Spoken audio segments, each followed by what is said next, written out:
You're listening to two Bible teachers. Each one claims he's teaching the Bible, but they totally disagree. How can you tell if someone is really teaching the Bible? Hi, I'm David Daniels from Chick Publications, and here are 5 flags to look out for. Does he switch from the King James Bible to another version in order to prove his point? Red flag. Does he switch to what he claims is the Greek or the Hebrew meaning in order to prove a point that is not clear in the text itself already? Red flag. Does he claim the King James is translated wrong here when it disagrees with his personal teaching? Red flag.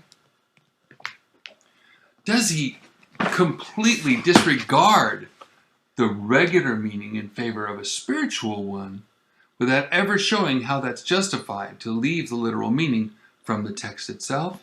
Red flag. Or does he simply summarize Bible teachings and never actually get around to reading the scripture itself? Red flag.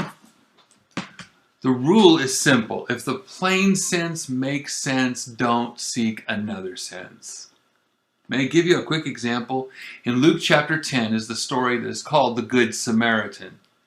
For 32 years I've been taught that the priest and the Levite didn't help the poor man who was wounded because they didn't want to soil themselves and become unclean to perform their temple obligations in Jerusalem. Is that what the text says? Let's check.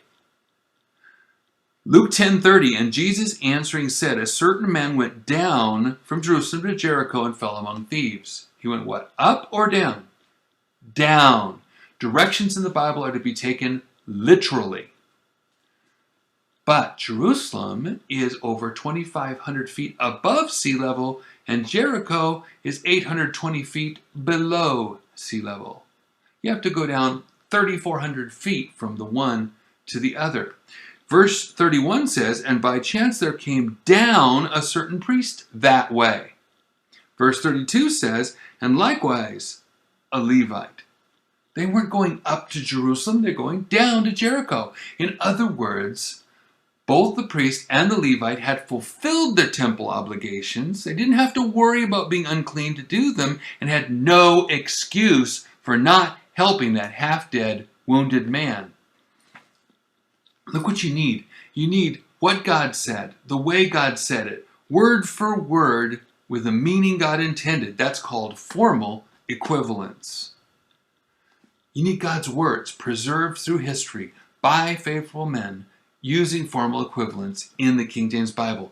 Don't accept anything less.